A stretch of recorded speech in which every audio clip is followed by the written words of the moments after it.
Hello, this is Minder Chen. I'm a professor of Management Information System in Martin V. Smith School of Business Economics at CSU Channel Island. In this Excel demo, I'm going to show you some of the technique that we use in conducting what-if analysis. I'm going to use this T3 what-if data Excel file for this demo. You can get it by unzipping my Excel lab file, zip file, and get this one. Okay, so I'm going to just first look at a home mortgage payment example here. And assuming you're in the process of buying a new house, and the home price certainly here I just listed $500,000. Then there's a down payment. I'm assuming it's 20% down, and then the loan amount basically will be the home price deduct the down payment. Okay, the initial loan amount. The interest rate actually is quite low right now. You probably can get something maybe 4%. This may vary actually. So eventually we need to play the so-called what-if analysis to find out what the mortgage payment will be. And the terms, which means is it 15 years long or it's mortgage or 30 years mortgage, you can determine here. And here I'm using years as the unit in defining the term. Eventually we need to figure out the monthly payment. The monthly payment, there's a built-in formula for the mortgage payment. So you have to say minus, okay, and then payment for mortgage, okay. So there's a built-in function. Calculate the payment for loan based on a constant payment and a constant interest rate. So this is not an ARM, it's just a fixed rate. So we choose this one. First of all, it's the rate. So the rate we need to, the interest rate is here. Okay. However, in this formula, the rate has to be kind of a monthly rate, and the rate we have here is the annual rate. So we have to divide it by 12.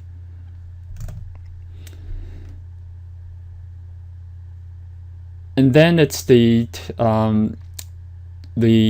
number of payment, okay, the total payment or the term. The term here, it's 15. I mean, in our case, it's 15 years. But in this formula, it has to we have to translate that into number of months. So we have to time it by 12. If it's 15 by 12, I think it's 180. And then eventually it's the loan amount, which is this guy here. Okay, so if we hit enter, we'll get our. Let me just make sure it's consistent. Okay, I'll use this one. Okay, so we have to pay close to $3,000 a month. Okay, one thing you may want to modify this example is this the down payment, percentage of down payment. 20% is pretty typical. Around before 2008, when before the financial crisis happened, some people actually have zero down payment and can get a mortgage. Okay. So if you want to take that, make that as a variable instead of a fixed number, we need to actually change our model by inserting. Okay. In this case, we just say down pay percentage.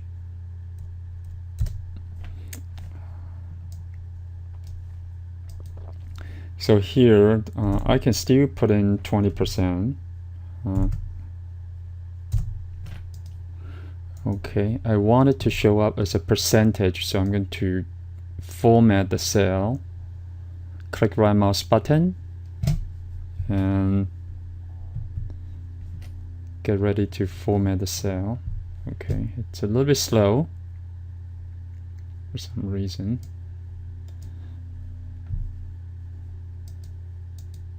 So that we actually need to just say, okay, we want to use percentage number. Oh, there's a percentage, 2 decimal point. That's what we want. Okay, we can reduce the unnecessary decimal point. So it's 20%. That's good. Once we have that, we just have to say down pay percentage. We'll define this cell, give it a name. So over here, instead of 20%, it will be the home price times down pay percentage. Okay. Choose this and hit enter. So there's still $100,000 of down payment, but we can easily change this. Say, well, if I want to 25%, okay, and then all the number will change. That's an example of what if analysis. What if I pay more of the down payment? Can I reduce? You find out the monthly mortgage payment has been reduced, and if you say, well, I mean, the interest rate, the mortgage interest rate came down a little bit, like 3.75%. Oops.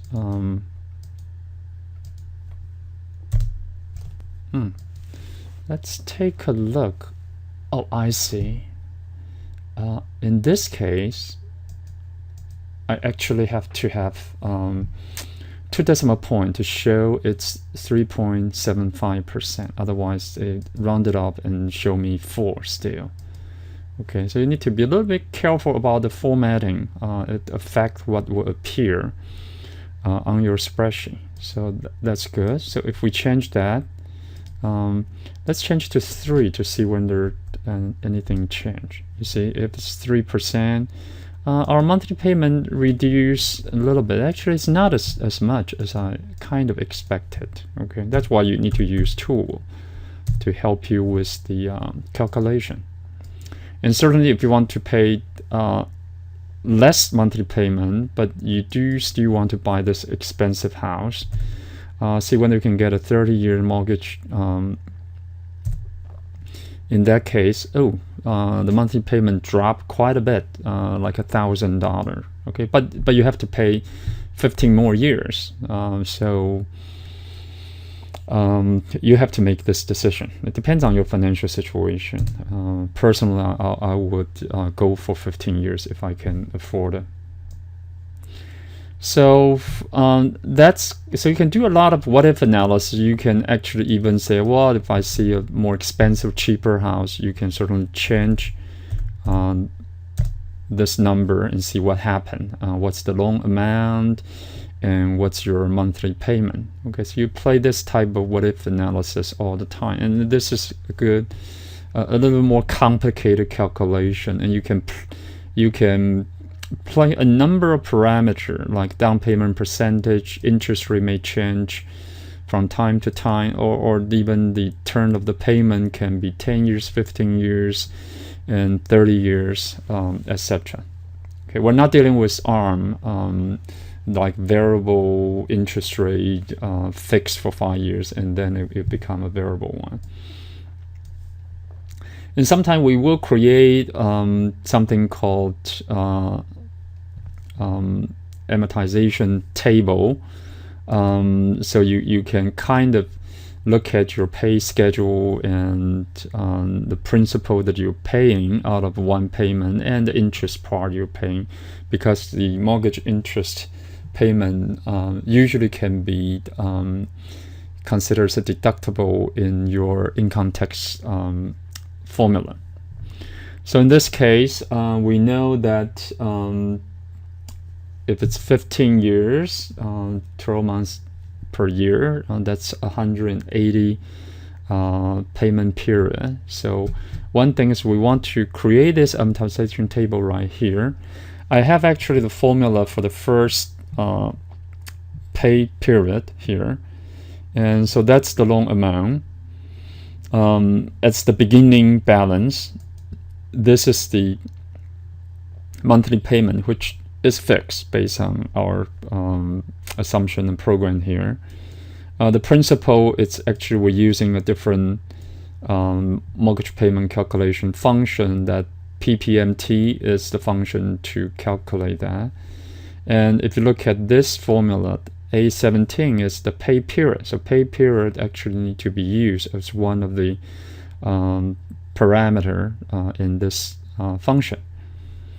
And in terms of interest, this is the interest payment for each period, and it's based on a particular period. So actually the principal and interest during this mortgage payment period will be changing actually over time. We're going to see how that will change once we have the amortization table.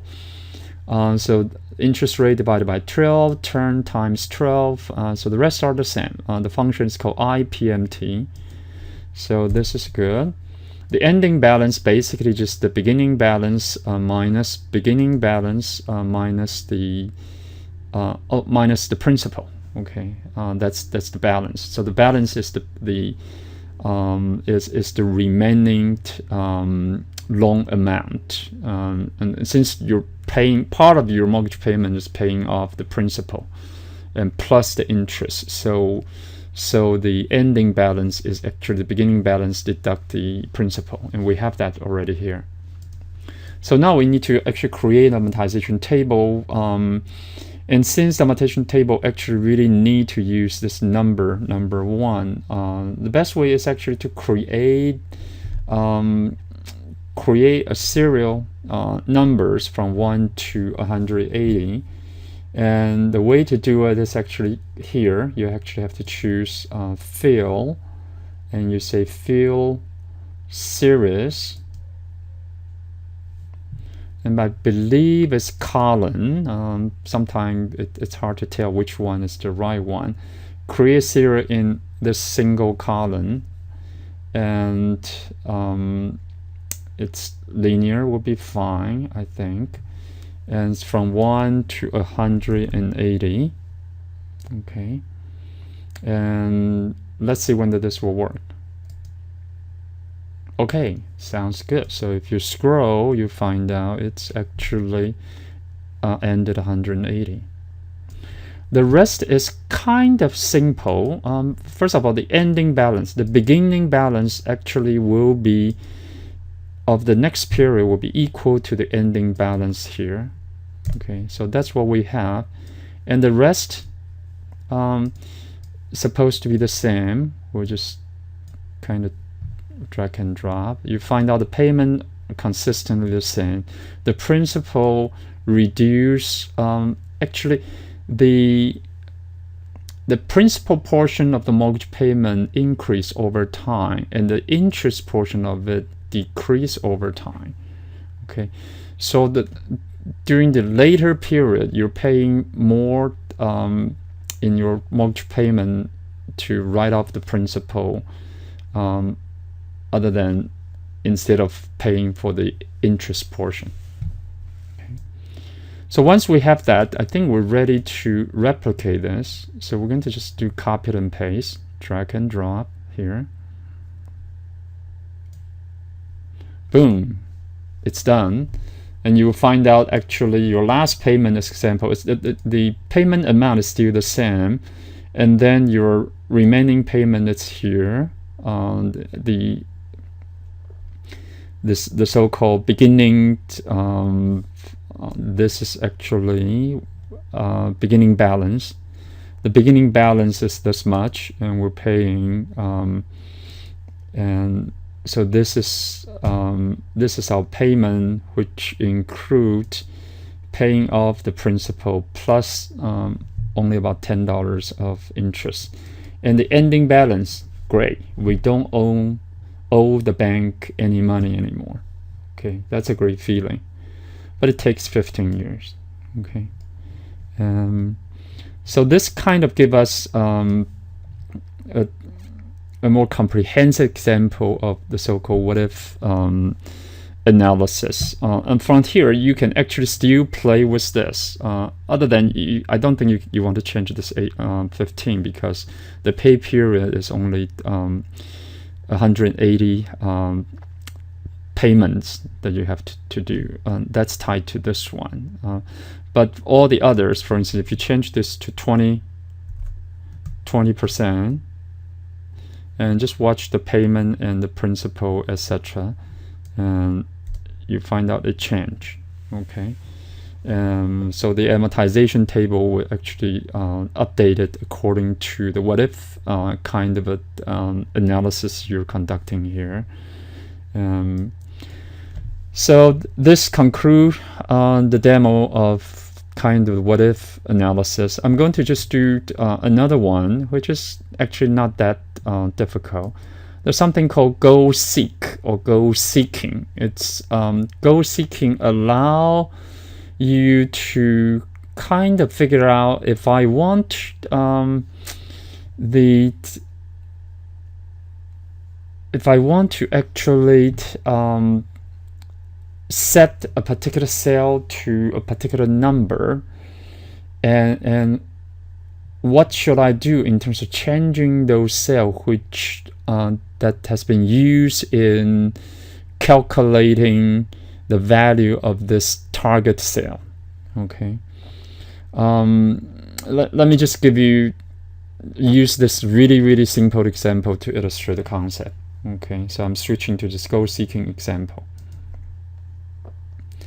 Let me just clear this up. Okay, I have a very simple spreadsheet example. Okay, there's let's say you work as a sales associate, and